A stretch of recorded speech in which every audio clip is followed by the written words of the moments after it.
Police প্রশাসনকে দলীয় কবল থেকে মুক্তি দেন।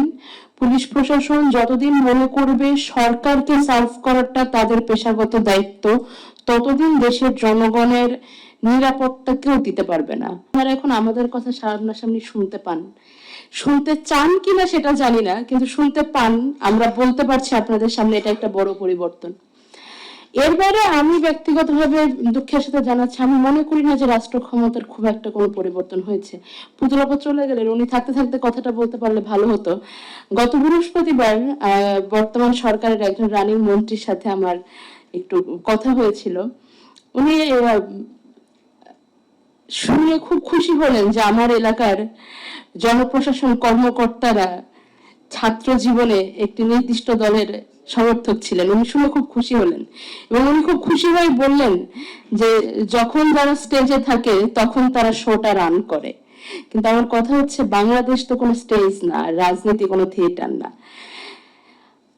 শুধুমাত্র বর্তমান সরকারের কাছে নয়, এখানে যারা সরাসরি দলীয় রাজনীতির সাথে যুক্ত, ইনক্লুডিং আমার দলও, যদিও আমরা এখন অনেক ছোট, একেবারে ফুলের কুড়ি অবস্থায় আছি, কিন্তু হ্যাঁ, স্বপ্ন রাখি বাংলাদেশের দায়িত্ব একদিন আমরাও হাতে পাবো এবং বাংলাদেশকে আমরা যেভাবে দেখি সেভাবে সাজানোর চেষ্টা করতে পারবো। সেখান থেকে আসলে আমার অনুরোধ, জনপ্রশাসনকে মুক্তি দেন, পুলিশ প্রশাসনকে দলীয় কবল থেকে মুক্তি দেন। পুলিশ প্রশাসন যতদিন মনে করবে সরকারকে সার্ভ করাটা তাদের পেশাগত দায়িত্ব, ততদিন দেশের জনগণের নিরাপত্তা কেউ দিতে পারবে না। রামিসা হত্যাকাণ্ডের কথা আমরা সবাই জানি। এখানে এখন মনে হয় সরকার দলের সমর্থক, শুভাকাঙ্ক্ষী এবং পদধারীও কেউ কেউ আছেন। রামিসা হত্যাকাণ্ড ছাড়াও গত 6 মাসে কতটি শিশু ধর্ষণ, বলাৎকার, হত্যা কিংবা নিপীড়নের শিকার হয়েছে আপনারা কি জানেন?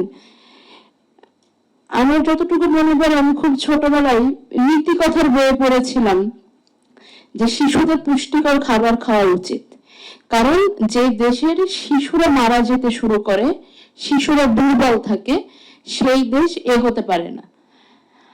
বাংলাদেশে যেভাবে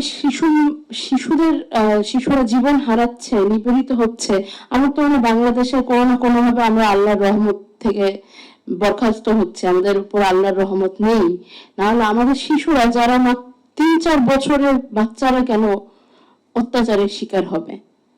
আজকে একটু আগে, আজকে দুপুর একটার ঘটনা, 4 বছরের একটা বাচ্চার লাশ পাওয়া গিয়েছে, কষ্টেপ দিয়ে পুরো শরীর মোড়ানো ছিল। আপনারা পুলিশ প্রশাসনকে একটু দলীয় কবল থেকে একটুখানি, অবশ্যই আমি পুতলাবা বলে গেলেন বিএনপি দেশের দায়িত্ব গ্রহণ করেছে, ক্ষমতাও গ্রহণ করেছে, ঠিক আছে, জানি যত মানুষ ক্ষমতার যত উপরে থাকে বিনয় ততটা বেশি দেখাতে হয়, এটাই আদব, এটাই ভদ্রতা। আপনারাও জানেন, আমরাও জানি, এভাবে কথা বলতে হয়।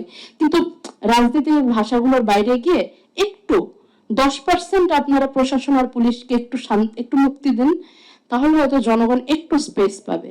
আমাদের দেশটা অনিরাপত্তার চূড়ান্তে চলে যাচ্ছে। দেশের জনসংখ্যা বাড়তে বাড়তে এখন ডেনসিটি যে পর্যায়ে যাচ্ছে, এটা কোনো সুস্থ স্বাভাবিক পর্যায়ে না। এত ঘন জনঘনত্বের একটি দেশে পুলিশ প্রশাসন দলীয় কাজ করলে, পুলিশ প্রশাসন রাষ্ট্রকে সার্ভ না করে সরকারকে সার্ভ করলে, কোনো গণ অভ্যুত্থানের বাপের ক্ষমতা নেই কিছু করবে। আপনাদের সামনে বেশি কথা বলাটাই আমার জন্য একরকমের ধৃষ্টতা। তারপরেও কিছু কথা বলে মনটা খুব খারাপ হয়ে আছে বাচ্চাটার ঘটনাটা দেখার পর থেকে। তো আপনারা সুবিজনরা যারা আছেন, যারা গণ অভ্যুত্থানের কারণে এখন আমাদের সমাজের যে শ্রেণী থেকে আমরা উঠে আসে, সেই শ্রেণীটাকে বলে কিছুটা প্রলেতারিয়েত, কিছুটা খেটে খাওয়া, যারা কখনো ওয়েস্টিনে যেতে পারে না, যারা হলের ডাল ভাত খেত। তো আমাদের এই শ্রেণীর কথাগুলো আপনারা যখন শুনছেন, আমাদের অভিজ্ঞতা ফার্স্ট হ্যান্ড অভিজ্ঞতা, রাজনীতি আন্দোলনের বাইরের অভিজ্ঞতা। আমার 5 মিনিট শেষ হয়ে যাচ্ছে, আমি আর কথা বাড়াবো না।